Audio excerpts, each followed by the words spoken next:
Just before we get into today's video, I do want to say that this show is now available in the podcast form. If you'd like to grab that, we're getting some of the best episodes from the archive, turning them into audio versions and popping them out as a podcast. If you go to your favorite podcast app and search TopTenz, you will find that. Also, there are links in the description below. And let's get on with today's video. Originating on the remote islands of Crete and surrounded by other ancient empires in the Mediterranean, it's easy to see why the Minoan civilization is overlooked. Its influence, however, would leave behind a far-reaching and enduring legacy that included the arts, navigation, and the first written European language. Also, as a point of distinction, they should not be confused with the word Cretan, which refers to an idiot. Much of what we know about the advanced culture is attributed to British archaeologist Sir Arthur Evans, who named the ancient civilization for the Greek mythological deity King Minos, the son of Zeus and Europa. Like most of the indecipherable Minoan language, what they actually called themselves remains a mystery. Evans's findings did reveal an island that has been continually inhabited since the Neolithic period around 7000 BC and gradually evolved into a society brimming with creativity, organization, and in harmony with the natural environment. In the early 20th century, the esteemed antiquarian led several excavations and classified three distinct Minoan eras: early, middle, and late. Evans later subdivided his treatise, for example, early Minoan 1, 2, and 3, the first of which began around the 3rd millennium BC and helped usher in the Bronze Age. Eventually, the Minoans' impressive 1,500-year dominance came to an end around 1450 BC with the arrival of the Mycenaean Greeks. A steady influx of invading forces would come to occupy the land over time, including the Romans, the Byzantines, Ottomans, and the Nazis. Today, Crete is part of Greece, and it represents the country's largest island, 125 miles east to west, serving as a popular tourist destination with abundant ancient sites and artifacts, all of which proves categorically that no empire lasts forever, and, well, why history really matters. Number 10. The Minotaur and the Labyrinth.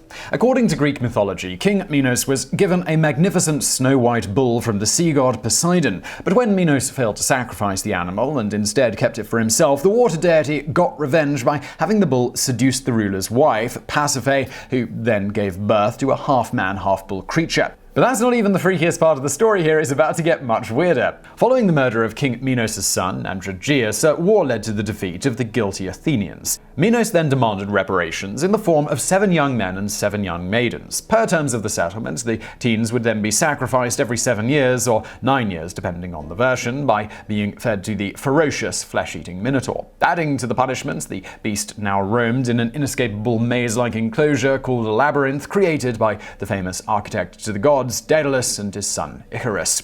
By the time the third sacrifice rolled around, Theseus, the king of Athens' son, volunteered to put an end to the slaughter and slay the bull himself. Upon arrival, Minos' daughter Ariadne fell madly in love with the Athenian prince and helped him kill the Minotaur, her half-man, half-beast brother, by giving Theseus a spool of thread so that he could find his way out. Finally, to make a wonderfully twisted, salacious story a bit shorter, Ariadne and Theseus broke up. Icarus died by flying too close to the sun, and King Minos was boiled to death and eventually turned up in the underworld, where he became a judge in Hades. Number 9. Minoan Art. Well-crafted ceramic pottery, metalwork, and colorful fresco murals characterize Minoan art forms.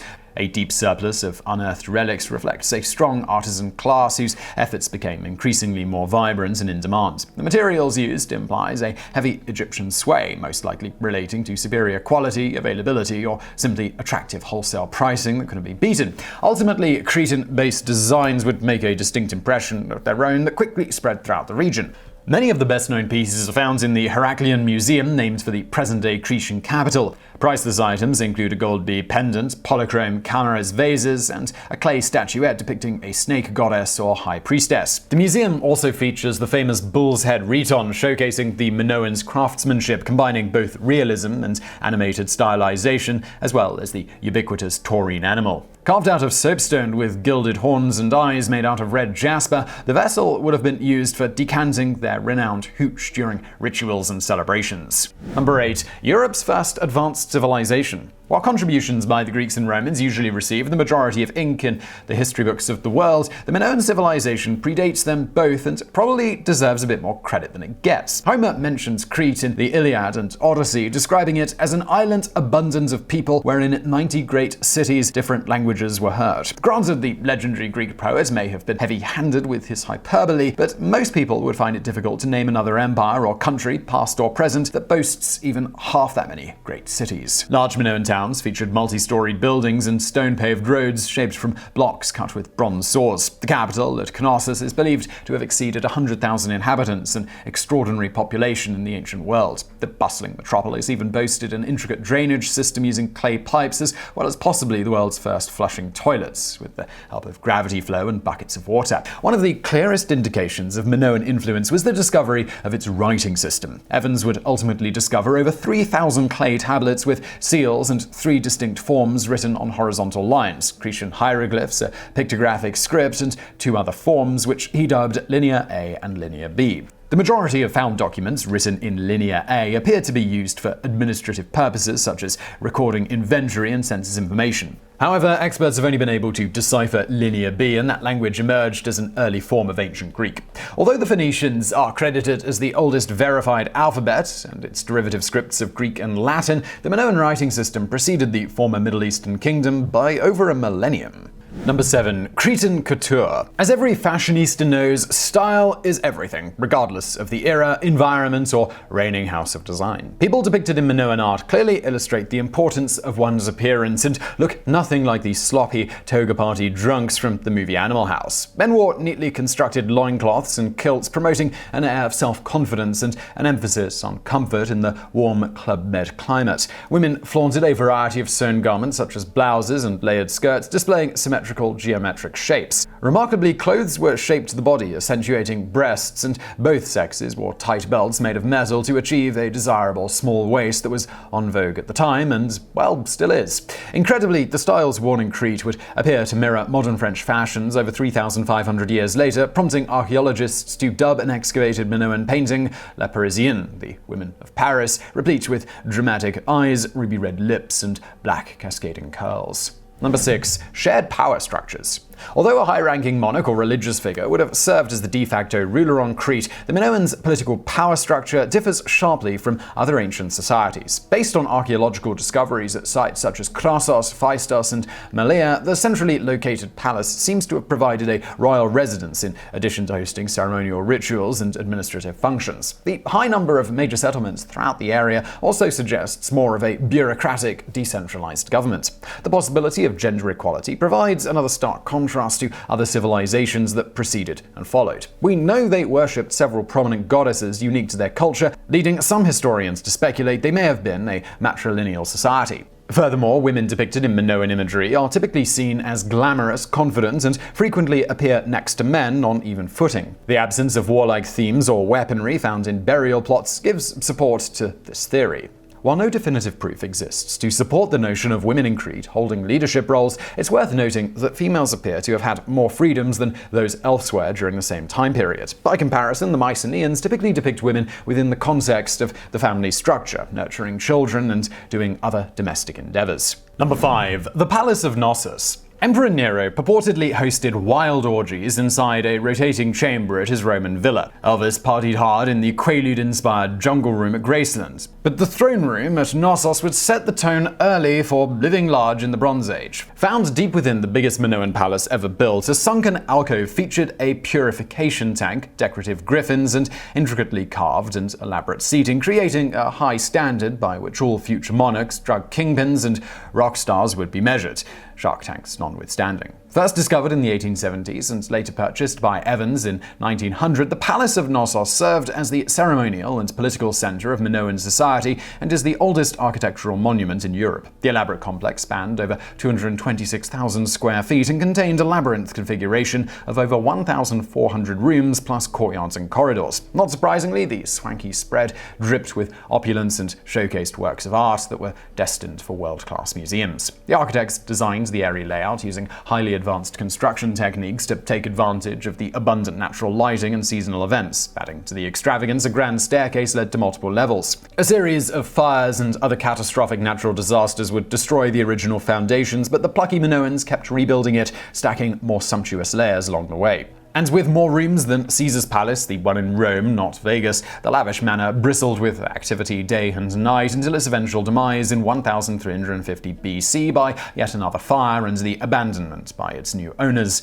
the Greeks. Number 4. Disaster strikes again and again. The demise of the dynasty remains a debatable topic for historians and archaeologists alike. Although strong evidence points to a hostile takeover by the Mycenaean Greeks in the mid-15th century BC, the locals constantly faced a much bigger threat than invaders dressed in bedsheets, and that was Mother Nature. In fact, a series of catastrophic events may not have only ended their fun in the sun, but radically altered climate worldwide and even spawned the fantastical please-be-true legends of Atlantis and other assorted biblical tales.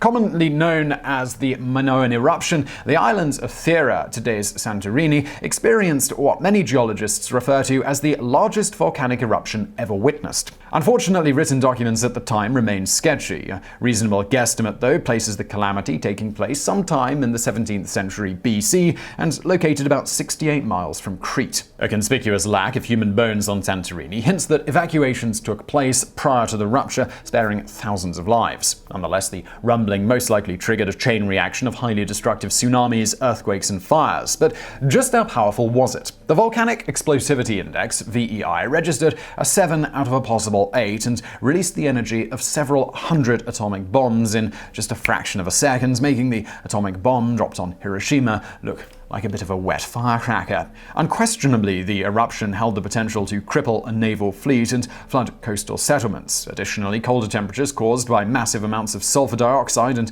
ash in the atmosphere would have led to prolonged food shortages from ruined harvests. The swift decline of Minoan significance later morphed into a story concocted by the Greek philosopher Plato, who described a wondrous underwater empire located somewhere deep in the Atlantic. This world-changing event may have also found its way into the Old Testament with the stories of biblical plagues and the Moses-led exodus from Egypt. Number 3. Minoans Got Game. One of the most celebrated frescoes found at the Knossos excavation shows 3 young acrobats of uncertain gender engaging in a daredevil sport that involved somersaulting over the back of an enormous charging bull while using its horns to catch big air. Dubbed the Toreador fresco, it's an astounding sight on many levels, not the least of which denotes an activity or holy ritual requiring athleticism, courage, and participants who are apparently insane. The stunning motif is far from the only representation of the bull-mad culture found throughout the island.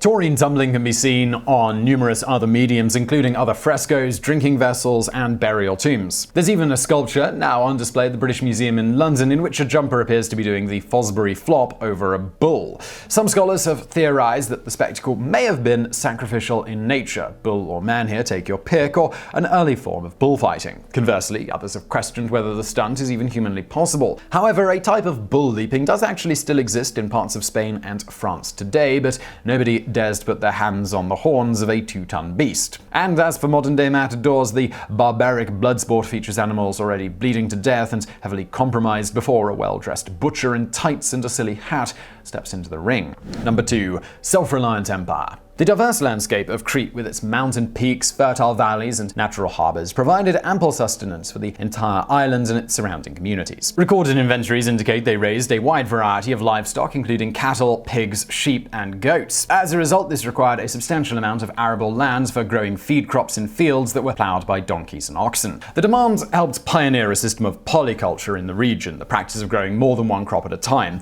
As their population grew, so did the variety, leading to greater commerce and an expedited delivery system, apparently rivaling Amazon. The Minoans enjoyed a healthy diet centered around staple crops like wheat and barley, along with a wide range of fruits and veggies such as peas, lentils, figs, olives, grapes, apples, pears, and pomegranates. Their well-rounded catalog ranged from utilitarian timber to the therapeutic and extremely valuable multi-purpose spice, saffron. Perhaps the most core element of the Minoans' high quality of life can be attributed to its copious production of oils and prized wines. They possessed sophisticated vinification skills and benefited from one of the first wine presses ever built. From well-maintained records, we know that vast underground storage facilities were used, providing further evidence of wine's valued role. Later, Greek and Roman authors praised Cretan wines as being revered throughout the Mediterranean. Furthermore, the Bible states that Jesus turned water into wine with his first miracle, and given his divine powers, we can safely assume he uncorked the good stuff from Crete.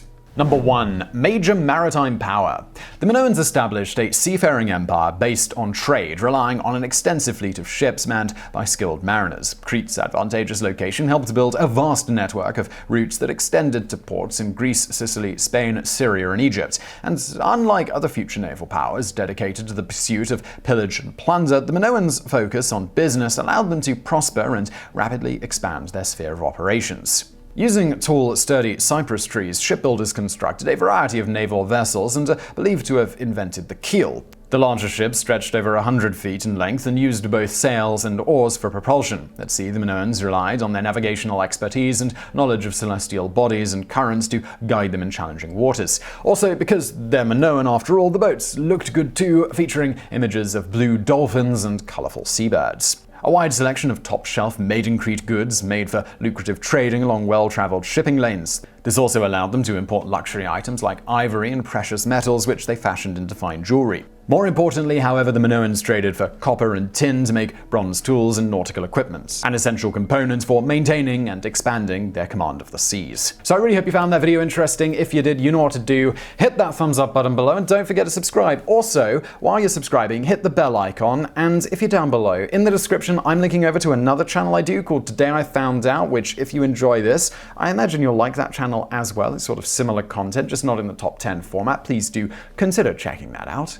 And as always, thank you for watching.